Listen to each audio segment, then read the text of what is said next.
Hola, buenas tardes. Como les había mencionado, vamos a seguir con la metodología de las clases a partir de grabarlas. Van a disponer de los videos. En esta clase vamos a comenzar con, con el método ASTO para pavimentos flexibles, pero previo a ello vamos a hacer algunos comentarios y algunas introducciones y algunos repasos, como por ejemplo el que estamos viendo allí, donde por allá por las primeras clases lo que estuvimos conversando fue respecto a que un sistema de pavimento está conformado por la estructura que contiene diferentes capas de diferentes materiales, con diferentes calidades, diferentes módulos de elasticidades. Estas capas están siendo sometidas a las solicitaciones, ya sean de las cargas o las acciones climáticas, y que en combinaciones de ellas, estas solicitaciones van a generar tensiones y deformaciones en la estructura, y la estructura va a responder frente a ellas de acuerdo a cómo se esté dando esta combinación de solicitaciones. Las tensiones y las deformaciones deberán ser generadas, deberán ser admisibles con cada una de las capas, con las admisibles de cada una de las capas, como así también con la subrasante o el suelo de fundación. La combinación, habíamos mencionado, de estas solicitaciones generan deformaciones, roturas, fisuras, es decir, deterioros en las capas superficiales y también en las capas más profundas, que aceleran o amplifican las acciones de las cargas. Y habíamos mencionado como, por ejemplo, una deformación que permitiese la acumulación de agua y que en esa deformación, producto de, por ejemplo, consumo fatiga de la capa asfáltica, haya generado fisuras. Entonces tenemos acumulación de agua y fisuras que van a favorecer el ingreso de agua hacia las capas inferiores, acelerando el deterioro aún más de las capas inferiores y por ende también de la capa superficial. Así también podemos mencionar que la presencia de una deformación sin que presente fisuras podría ocasionar que el golpe de los ejes sobre esas deformaciones eh, amplifiquen la acción de la carga, la acción dinámica, y acelere aún más la deformación de de la carpeta, ¿sí? Entonces, la estructura va a dar una respuesta y esa respuesta va a estar vinculada también a cómo las cargas o las solicitaciones van a seguir actuando sobre esa misma estructura. Bien, también habíamos mencionado los diferentes tipos de pavimentos, rígidos y flexibles, los rígidos conformados por una capa de hormigón, que están vinculados entre las losas contiguas con pasadores en la sección transversal. Esto lo veremos un poco más adelante, que son barras de acero, y por la parte inferior tenemos una subbase y posteriormente la subrasa. Y en cuanto a los flexibles, tendremos las capas asfálticas, las bases, subbase y la subrasante. Y en forma longitudinal, un esquema de cómo sería la calzada y las diferentes capas que la componen para un pavimento flexible.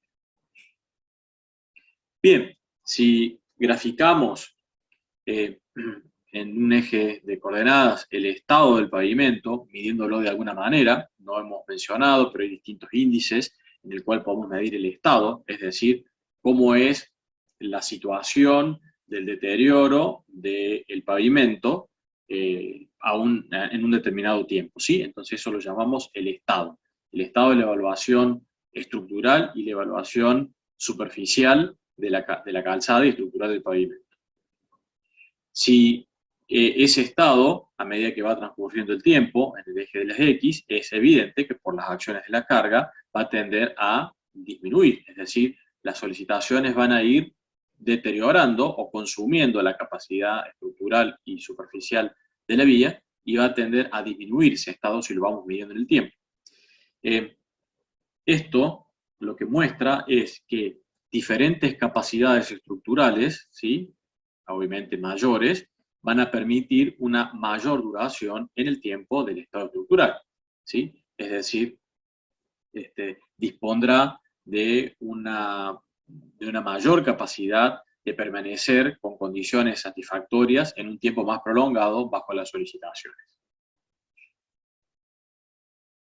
Bueno, también tenía la intención de comentarles en cuanto a el estado y las intervenciones de reparación. Si ese estado, partiendo de una situación de muy bueno hasta una situación de inaceptable, ¿sí? Donde en el 75% del tiempo consume un 40% del estado y el 12% restante consume el otro 40% del estado del pavimento. Entonces, lo que muestra aquí es que al 75% del tiempo hacer una intervención de reparación, es decir, levantar el estado por mantenimiento realizado sobre la calzada, veremos más adelante cuáles son los mantenimientos de reparación, va a implicar un costo que va a ser 6 veces menores que si intentamos realizar una reparación luego de transcurrido el 87% del tiempo, y esa intervención en este momento será 6 veces mayor en cuanto al costo, ¿sí? Entonces, reparaciones y rehabilitaciones oportunamente realizadas van a tener una implicancia de un menor costo. Entonces, si esto lo traducimos, ¿cómo haríamos las reparaciones? Bueno, serían reparaciones en determinados momentos donde se levanta el estado del pavimento, luego empieza a decaer, se vuelve a hacer otra reparación, se comienza a decaer y se vuelve a hacer otra reparación, y así sucesivamente, ¿sí? Es evidente que el estado, después de la intervención, de la reparación, nunca va a llegar a la situación precedente, es decir, con esta no vamos a llegar a la situación inicial y con esta no vamos a llegar a la anterior y con esta tampoco. Es decir, va a tender a ir disminuyendo, pero lo que estamos logrando aquí es prolongar con menores intervenciones la vida o el tiempo de duración de este pavimento. Bueno, aquí a los efectos de poder comparar que la condición, es decir, el estado respecto al tiempo, esto ya lo hemos mencionado, hay un decaimiento, el costo de mantenimiento, ¿sí? A medida que empieza a pasar más el tiempo, el costo va aumentando, que es lo que veíamos acá, y también los costos del usuario, a medida que el deterioro se va aumentando, el costo del usuario va aumentando por un mayor consumo de combustible, porque hay un deterioro sobre la superficie, como un desgaste, donde es más abrasivo. Podemos también tener situaciones de frenado y arranque por una destrucción o un deterioro muy elevado de la calzada, por deterioro del mismo vehículo producto de la rotura de las distintas partes del vehículo. Bueno, un sinnúmero de cosas que empiezan a jugar y a tenerse en cuenta a la hora de medir el costo del usuario producto del deterioro del pavimento.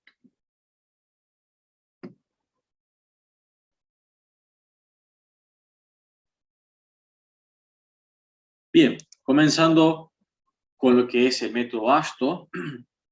El método ASTO para pavimento flexible, que vamos a ver ahora, surge, al igual que el rígido, de una metodología que se realizó hace ya unos cuantos años, ¿sí? Y que se llamaba ASHO en aquel momento, en 1958-1960, y que se hicieron una serie de determinaciones para poder abordarlo y elaborarlo.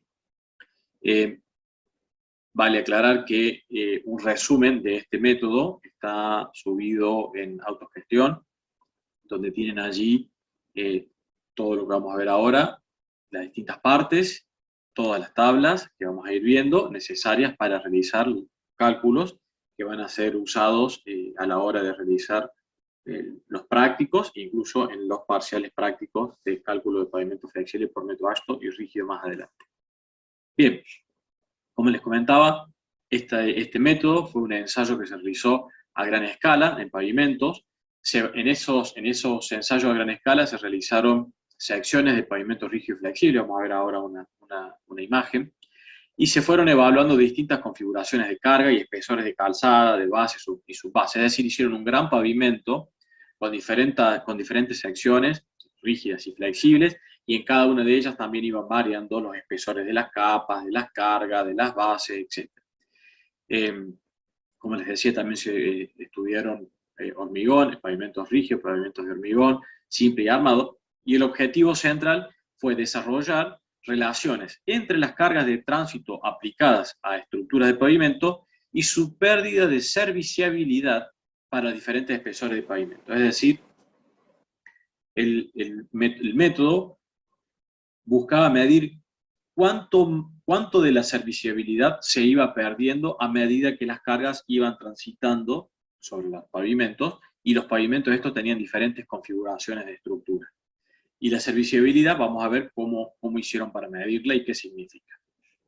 Bueno, acá algunas imágenes, como les mencionaba, de las distintas pruebas, de los distintos tramos de prueba, donde a cada uno de estos loops iban generando las configuraciones que les mencionaba de los distintos pavimentos rígidos y flexibles por un lado, y en cada uno de ellos también iban variando las configuraciones de las distintas capas que lo componen.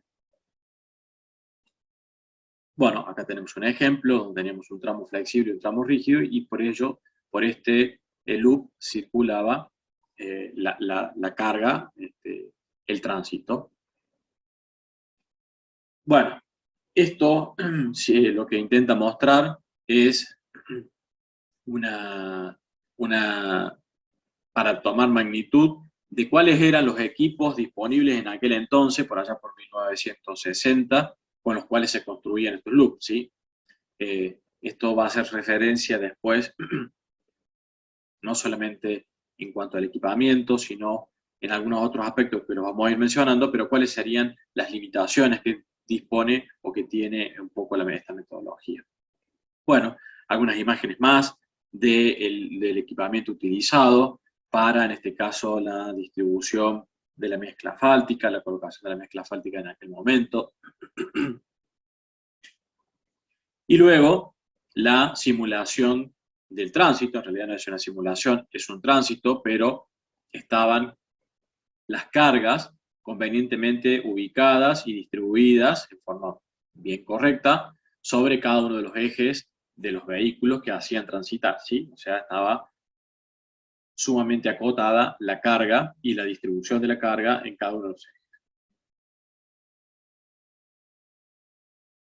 Bueno, como les mencionaba, el AYO, comenzó por allá, por fines de la década del 50, luego tuvo algunas intervenciones y se elaboró la guía en los principios de los 60, se hizo una revisión y una modificación en los 70, también en los 80 se incorporó otra parte, y el que vamos a ver, y tenemos un resumen, es el ASTO 93, en donde se le incorporó la parte de refuerzos de estructuras de pavimento, que si bien no lo vamos a ver por ahora, y en esta metodología no lo vamos a mencionar, pero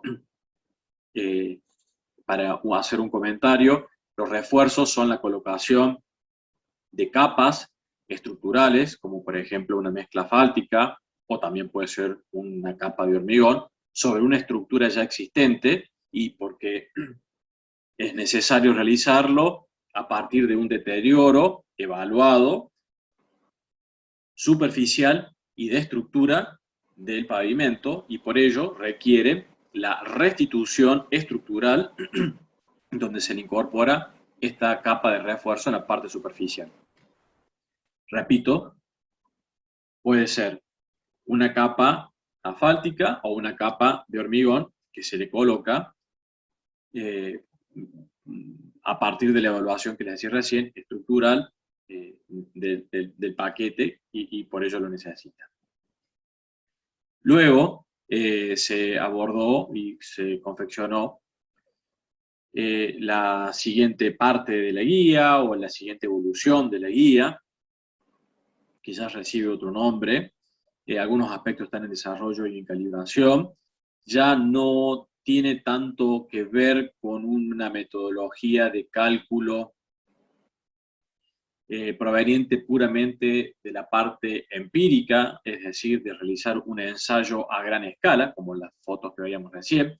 Es decir, el ASTO es un método empírico, parte de hacer ensayos a gran escala, evaluando distintas características. En cambio, ya la última guía toma esa parte, pero incorpora toda una parte más racional, donde empieza a incorporar, bueno, algunas otras ecuaciones, algunas otras teorías, que le permiten dar un cálculo un poco más acabado y más comprendido de la temática, ¿sí? Esta última no la vamos a abordar. Existe un programa, un software que tiene una licencia, bueno, o sea, hay que adquirirlo, se puede comprar, pero bueno, nosotros vamos a trabajar, como les mencionaba, hasta ahora con el ASTO 93. Bueno, comenzando ya un poquito más con el método, la evolución del comportamiento, de la estructura del pavimento, la realizaron a través por medio de la medición del índice de serviciabilidad presente, PSI. ¿Sí? Este criterio de serviciabilidad presente fue para el ASTO el criterio de falla, es decir, cuando se llega a una determinada serviciabilidad, se considera que ese es el criterio de falla del pavimento, a diferentes de otros métodos, como por ejemplo lo que vimos en Shell, donde los criterios de falla estaban vinculados a la fisuración de la capa asfáltica por flexotracción en la capa inferior, en la fibra inferior, o por compresión en la subrasante, ¿sí? En ASTO, el criterio de falla, o el criterio de falla, es a través de la disminución de la serviciabilidad presente.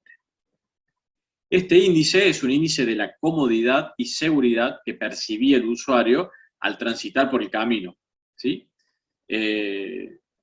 Entonces, esto cuantifica el confort del usuario, ¿sí? Y el PSI varía entre 5 y 0 en función del tránsito. ¿Cómo hicieron para obtener este PSI? Bueno, lo obtuvieron a partir de otro índice que es el PCR, pero que eran en realidad las encuestas que realizaban los conductores. Luego correlacionaron estas encuestas realizadas a los usuarios con parámetros con respecto a mediciones que realizaban de deformaciones, peladuras, etcétera, fisuras sobre el pavimento. Y de alguna manera, con ecuaciones, relacionaron el tránsito, que vamos a ver cada uno de estos términos, lo relacionaron con una capacidad estructural del pavimento, que lo determinaron, la variación de la serviciabilidad y algunos otros parámetros más, ¿sí? Entonces, fueron correlacionando percepción del usuario con deterioro y luego todas estas cosas lo relacionaron con una capacidad estructural del pavimento, cómo variaba la serviciabilidad y el tránsito que pasa. Bien, la medición era realizada por un grupo de conductores quienes manejaban el pavimento y evaluaban su confort de escala 0 a 5. ¿Sí? Estamos viendo entonces que acá tenemos una cuestión subjetiva, porque por ahí un usuario puede percibir algo más confortable o más seguro que el otro. Ahí ya tenemos una pequeña limitación. Luego se incorporaban algunos parámetros medibles, ¿sí? Para evaluar el estado del pavimento, como les mencionaba recién, ¿sí? La rugosidad, recuerden que rugosidad no es la aspereza, sino que es la deformación longitudinal del pavimento, fisuraciones que podíamos llegar a tener, ahuellamiento, baches, y luego, como les decía, encontraron ecuaciones de correlación entre estas variables medibles y la variación del PSI, ¿sí? Así establecieron las ecuaciones que les mencionaba, donde la variación de la serviciabilidad para pavimento flexible tenía que ver con esta ecuación y para rígidos con esta ecuación, donde teníamos parámetros como el SB, que era la rugosidad, como les mencionaba, el RD, el ahuellamiento, y el C y el P eran las áreas fisuradas y las áreas que se habían realizado bacheo o bacheadas. ¿sí? Y en pavimento rígido, la misma ecuación con diferentes coeficientes, salvo que el agüellamiento no está, porque en pavimentos rígidos no midieron y no tenemos, y no debería haber, agüellamiento como en el caso de los pavimentos flexibles. Bueno, asimismo, establecieron cuáles eran las serviciabilidades finales, ¿sí? Para la escala iba de 5 a 0, y ya para una serviciabilidad del orden de 3, había un 12% que le parecía inaceptable esta serviciabilidad, un 2,5, para una de 2,5, un 55%, y para una serviciabilidad final de 2, un 85% ya lo consideraba inaceptable. Esto también tiene que ver con un tipo de usuario, un usuario americano, que podría llegar a estar acostumbrado también a un nivel de serviciabilidad un poco más exigente que otro usuario, o no, o viceversa, pero que tiene que ver puntualmente con una percepción de la serviciabilidad vinculada al tipo o a la sociedad en la cual se le está evaluando, ¿sí?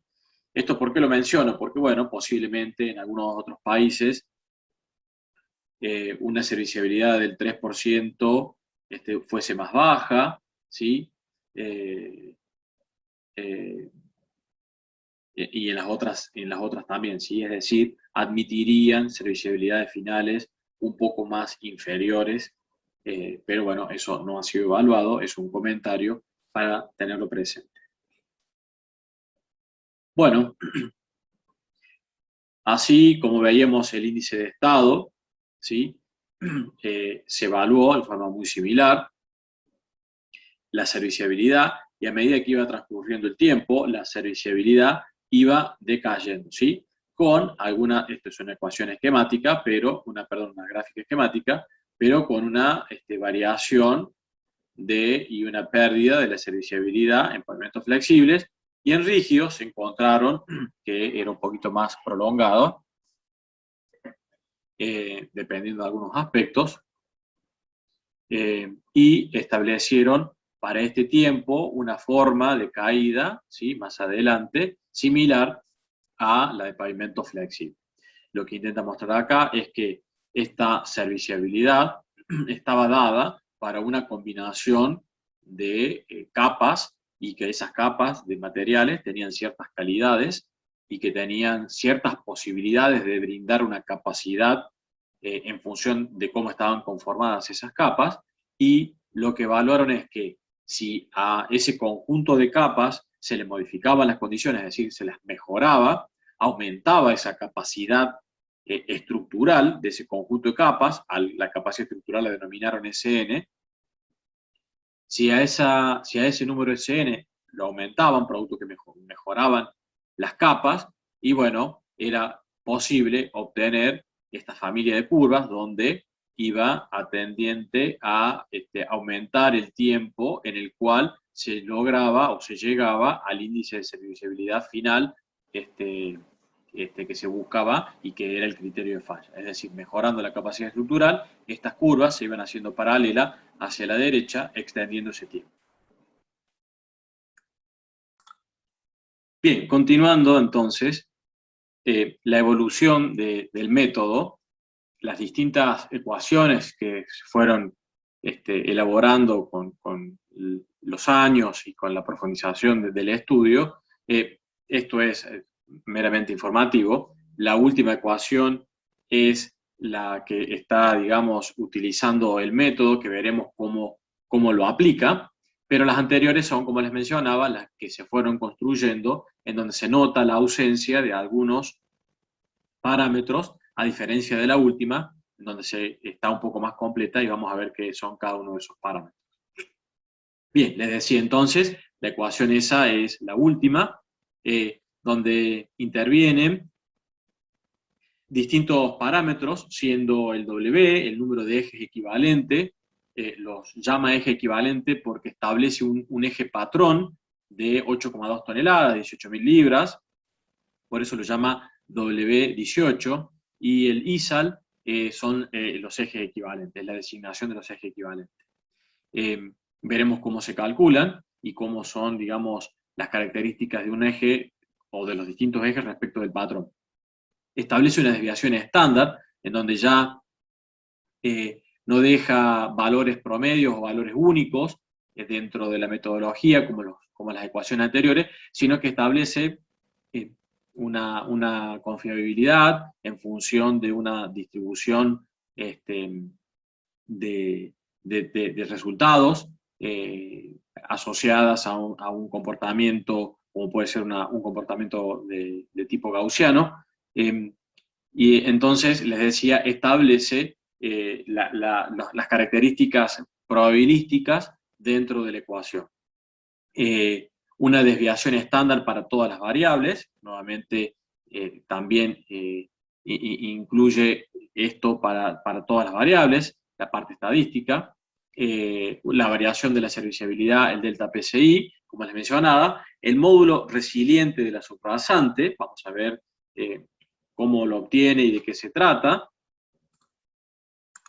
y también incluye el número estructural SN, que lo hemos definido anteriormente como la capacidad estructural conformada por lo que aporta cada una de las capas, ¿sí? Bueno, vamos a ir viendo, a medida que vayamos desarrollando el método, cada uno de estos parámetros, cómo hacemos para determinarlo para nuestro pavimento. Bien, en aquel entonces, digamos, por la menor presencia de software y equipos computacionales y demás, se establecían ábacos y nomogramas para la resolución de estas ecuaciones. Y aquí tenemos el nomograma que nos va a permitir ingresar con cada uno de estos valores y poder obtener el resultado de lo que estamos buscando sin la necesidad de utilizar la ecuación. Entonces, de izquierda a derecha, ingresando con la confiabilidad que vamos a adoptar y vamos a determinar, y la desviación estándar, ¿sí? Vamos a tener 2 puntos, que nos permitirá trazar una recta por esos 2 puntos, hasta cortar la línea auxiliar, allí se generará otro punto, y en la siguiente escala, que es la del tránsito, nos va a permitir intersectar el siguiente punto, nuevamente trazando una recta y prolongándola hasta la nueva línea auxiliar, generaremos otro punto, y también siguiendo hacia lo que es el módulo resiliente, uniendo este punto y el módulo resiliente que dispongamos, uniéndolo vamos a tener una recta que, prolongándola, nos va a permitir, supongamos, cortar al eje de la Y de este gráfico, y moviéndonos en forma horizontal por el gráfico hasta intersectar los distintos delta PCI, es decir, la variación de la servicialidad inicial menos la final, nos dará un valor, 1, 2, etc. Ese delta nos va a permitir cortar la gráfica y descender hacia la parte inferior, hacia el eje de las X, y determinar el SN, que es el número estructural que va a requerir nuestra estructura, ¿sí?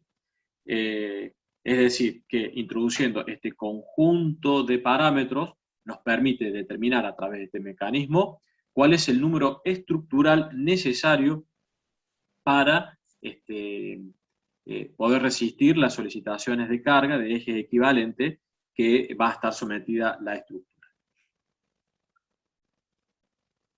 Bueno, algunas cuestiones para tener presente de conversiones de 10 kilonewton igual a 1 tonelada igual a 2 kilolibras, ¿sí? 1 megapascal igual a 10 kilocentímetros cuadrados igual a 145 PSI. Fíjense que acá ponemos PSI en minúscula, que son libras por pulgada cuadrada. PSI en minúscula es la unidad, ¿sí? Es la unidad, no confundir con el PSI, ¿sí? De la serviciabilidad, que está en mayúscula, ¿sí? Suele ser por su similitud en las letras, solamente que uno está en mayúscula y otro en minúscula, suele ser algo a confundirse, ¿sí? Por favor, tenerlo presente. PSI minúscula es unidades de medida y PSI en mayúscula es el índice de serviciabilidad presente. Bueno, ¿qué es esto de los ejes equivalentes que mencionábamos? Bueno, en la realidad lo que tenemos es que el tránsito está compuesto por distintas configuraciones de ejes, ¿sí? Es decir, bueno, distintos pesos, distintas cantidad de ruedas, simples, duales. Eh, eh, También tenemos los ejes simple, tándem, que son, digamos, un eje, dos ejes, tres ejes, trídem. Pero con respecto a la diferencia de pesos, el método considera como hipótesis de cálculo un único tránsito compuesto por un único tipo de eje, ¿sí? Entonces, a través de aplicar coeficientes, lo transforma en ejes equivalentes, ¿sí? Luego, la cantidad de ejes que va a circular por esa vía que estamos proyectando va a ser la cantidad de vehículos generales, compuestos por distintas categorías, por un factor de eje equivalente que lo vemos acá al último en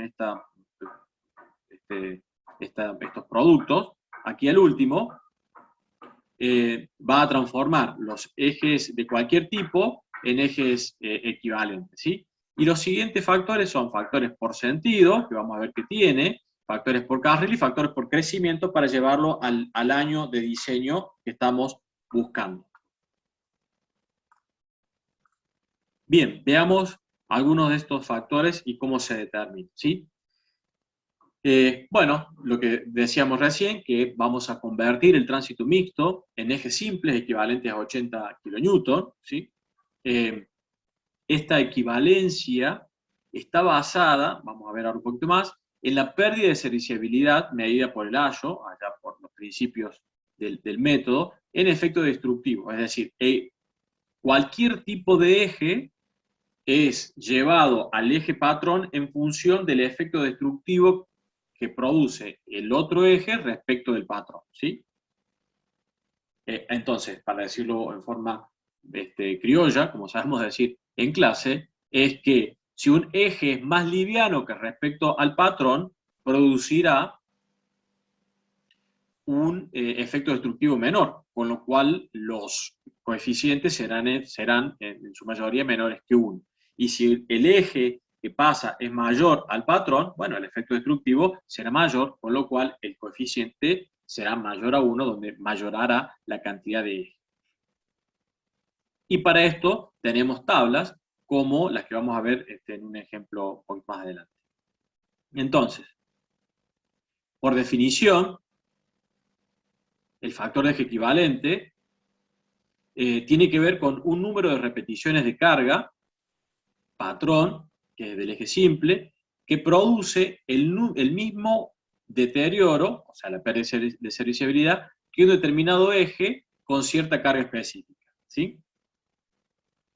Entonces, el factor, también lo van a encontrar, digamos, factor de eje equivalente o LEF, depende de las siglas, si está en inglés o en castellano, cómo lo encuentren, pero el concepto es el mismo. Este factor tiene que ver con, es igual al número de los de eje equivalente para producir una pérdida de serviciabilidad sobre el número de ejes de X carga para la misma pérdida, ¿sí? Si nosotros pasamos el denominador multiplicando de este factor por el tipo de eje que tenemos, nos va a dar el número de ejes equivalente para producir una pérdida de serviciabilidad dada. Este factor de eje equivalente está en función del tipo de pavimento, obviamente, porque para que produzca un deterioro tiene que ver si es pavimento flexible, si es pavimento rígido, es decir, que depende del tipo de pavimento. Depende de la capacidad estructural, porque si un paquete estructural posee mayor capacidad que otro, bueno, el deterioro no va a ser el mismo. Depende, obviamente, del tipo de eje, que sería vinculado al tipo de carga, y a las condiciones del pavimento, ¿sí? Bueno, visto en forma esquemática, los distintos tipos de ejes, que para llevarlos a 80 kN a cada uno de ellos, sí, habrá un coeficiente que va a multiplicar el peso de cada uno de estos ejes para poder llevarlo a 80 kN, perdón. Entonces, por ejemplo, en este vehículo que es más liviano, este factor será menor que 1, supongamos que este sea el eje patrón, este será 1, y este supongamos que sea más pesado que el eje patrón, entonces este valor será mayor que 1, ¿sí? Esto significa que un eje con un peso mayor va a equivaler, supongamos, a 1,2 ejes patrones, y este valor será 1,2. Y este, al ser menor, supongamos, será 0,5 veces el eje patrón. Y acá son las tablas que les mencionaba, ¿sí? Estas tablas tienen que ver con, primero, si es pavimento flexible o pavimento rígido, ¿sí? ¿Cuál es la pérdida de serviciabilidad, es decir, la serviciabilidad final que vamos a adoptar para el proyecto? ¿Cuál es el peso por eje que estamos trabajando o el que estamos buscando? Y un número estructural de prediseño de nuestro pavimento para poder ingresar, supongamos si tiene 3 de número estructural y tenemos valor de 2 kips, el coeficiente será 0.002, ¿sí? Y fijémonos qué pasa con el 18, que es el del patrón. Y bueno, el valor vale 1 para todos los casos, fíjense. Y a partir de acá tenemos valores mayores que 1, que era lo que les mencionaba. Bueno, también las determinaciones de los ejes, de los factores anteriores y del estudio de cuáles son los deterioros de cualquier tipo de eje respecto del eje patrón, se fue elaborando y se construyeron algunas ecuaciones tales como las que vemos allí. Para eje simple encontraron que el valor de cualquier carga respecto del de patrón tenía un orden de la cuarta potencia, el efecto destructivo. Así también pasaba para eje simple de ruedas duales, también una relación de cualquier carga respecto del eje patrón tenía un orden de potencia a la cuarta, y así para el tándem y así para el trident. Entonces encontraron que había un orden de magnitud de una potencia a la cuarta, conocida como la ley de cuarta potencia, para el efecto destructivo, ¿sí? Es decir, cargas mayores a las del eje patrón tienen un efecto destructivo del orden de la cuarta potencia, ¿sí? Y esto se daba para todos los tipos de configuraciones de eje, ¿sí? Por eso lo establecieron como la ley de la cuarta potencia. Esto es importante a la hora de tener presente el efecto destructivo que producen algunos vehículos, digamos, más pesados o que tienen más configuración de carga por eje, porque el efecto destructivo tiene una potencia del orden a la cuarta, ¿sí? Entonces, la magnitud del deterioro cuando lleva un poco más de peso es muy elevada, producto de esta relación de la potencia a la cuarta, ¿sí? Por eso es tan importante el control y el mantenimiento del peso no por encima de lo reglamentario.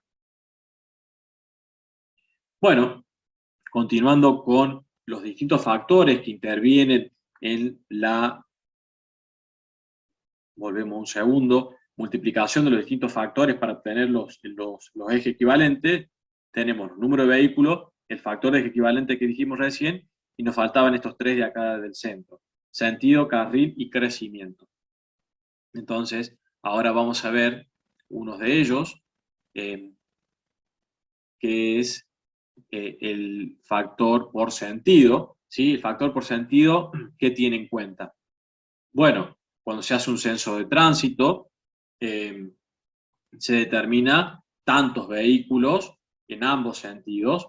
Bueno, ASTO propone entre 0,3 y 0,7 y recomendado de 0,5 para cada sentido, ¿sí? Es decir, los que van y los que vienen, los de ida y los de vuelta, los reparte aproximadamente el 50%. El factor carril, ¿qué considera? Bueno, considera que, bueno, si tenemos un carril por sentido, el 100% de los vehículos va a ir en ese carril. Ahora, si tenemos 2 carriles por sentido, bueno, considera que entre el 80 y el 90% van por el carril de la derecha, o el carril lento, digamos, o pesado. Y así, si tenemos 30, si tenemos 3, si tenemos 4, etc. Es decir, cómo distribuyen porcentajes sobre el carril más pesado, y de esa manera nosotros estaremos diseñando verificando los espesores para ese carril. Y por último, el factor crecimiento, que es el crecimiento del tránsito para el año de diseño que estamos proyectando la obra. Bueno, va a depender del lugar, de la economía, del nivel de capacidad restante de la vía, del periodo de diseño. Para ello, podemos utilizar la siguiente ecuación, que el factor de crecimiento va a ser igual a 1 más G, donde G es la tasa de crecimiento, N es el periodo de diseño en años, menos 1 sobre G. Este G, que es la tasa de crecimiento, normalmente se asocia que es un 3% el crecimiento del tránsito del parque automotor por año, ¿sí? Podría tener otros valores, podría contar el 2, el 4, el 5, bueno, etcétera, en función de la cantidad de datos que se disponga. Pero para que tengan una idea de cuáles son los valores normalmente utilizados o posiblemente el 3%. También tenemos algunas tablas que están dentro del apunte, donde en vez de utilizar la ecuación, pueden obtener, los factores de crecimiento a partir de la tabla directamente.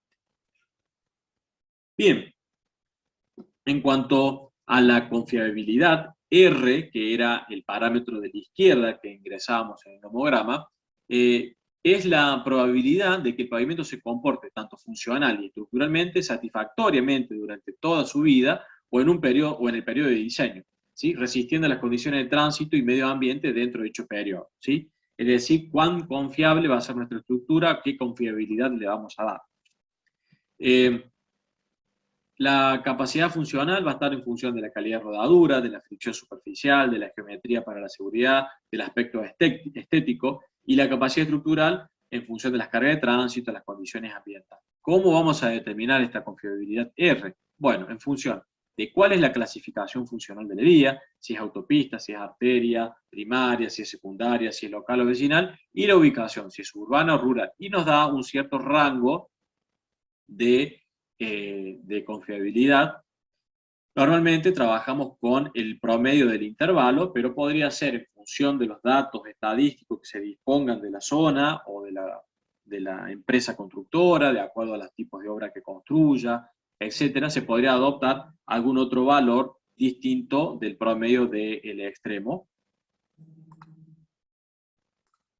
Bien, una vez determinada la confiabilidad, el siguiente paso, antes de continuar con el siguiente paso, un análisis, que esto no lo vamos a determinar para introducirlo dentro del nomograma, sino que es a los efectos de comprender un poco más respecto de la confiabilidad, que mientras las confiabilidades sean más altas, es decir, cercanas al 100%, obviamente que los costos iniciales van a ser mayores porque va a haber una estructura, digamos, con menor capacidad estructural y con menores requerimientos, con mayores, con lo cual los costos iniciales serán mayores, y los costos de mantenimiento serán un poco menores porque esa estructura será, digamos, con mejores características.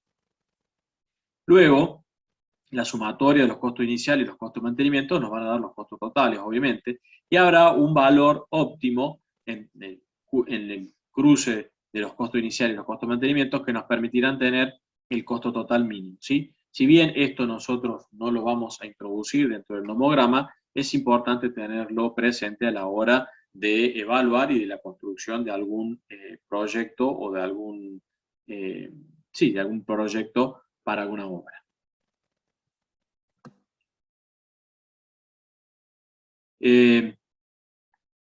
Bueno, les había comentado con respecto a la confiabilidad que depende de diversas circunstancias que intervienen en la selección, como lo es la incertidumbre, el volumen de tránsito, los incrementos que puedan surgir en el periodo para el cual se diseña la vía.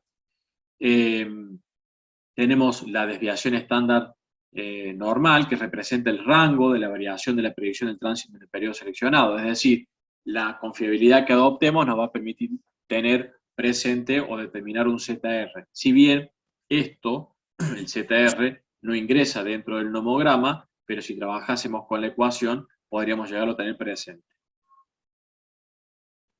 Otro parámetro que sí ingresa dentro del nomograma es el S0, que era el error estándar combinado, y que depende de otros factores que afectan el comportamiento del pavimento, ¿sí? Que es la variación en las propiedades de los materiales a lo largo del pavimento, que produce como resultado una variación del desarrollo de fallas y rugosidades. Es decir, a medida que vamos construyendo, podemos tener variación en las propiedades de los materiales, ¿sí? Y también en las construcciones, en las técnicas constructivas, con lo cual eso va a influir en lo que son, en el desarrollo de fallas más adelante, supongamos en un lugar donde tengamos algún problema de segregación, donde no hay una buena adherencia entre las capas, o donde no se ha tomado bien la junta, entonces tenemos ingreso de agua. Entonces hay una posibilidad de fallas de materiales y de constructivas que van a influenciar en el desarrollo de la rotura o del deterioro de los pavimentos, ¿sí? Esto está considerado acá en el S0 y está tipificado para pavimentos rígidos y para pavimentos flexibles con dos condiciones. Una que es la variación en la predicción del comportamiento del tránsito sin errores en el tránsito, y la variación en la predicción del comportamiento del pavimento con errores en el tránsito, ¿sí? Es decir, bueno, donde en la primera situación no ha habido, digamos, variables libradas al azar, o donde se ha acotado más el estudio del tránsito, con lo cual no tenemos un valor de tránsito bastante acotado para inicial y para futuro, y en la segunda situación, bueno, esas variables no están tan acotadas, digamos, hay un grado de incertidumbre mayor en cuanto al tránsito o a los datos de tránsito que se poseen tanto para inicial como para futuro. Bien, hasta aquí va a ser la clase del día de hoy. La siguiente clase vamos a continuar con ya los parámetros de lo que son los materiales, lo que son el módulo resiliente, cómo podemos hacer para primero comprenderlo y segundo para determinarlo y para correlacionarlo con otros ensayos, y vamos a seguir avanzando con el método ASTO para que podamos utilizarlo para el diseño de pavimentos flexibles.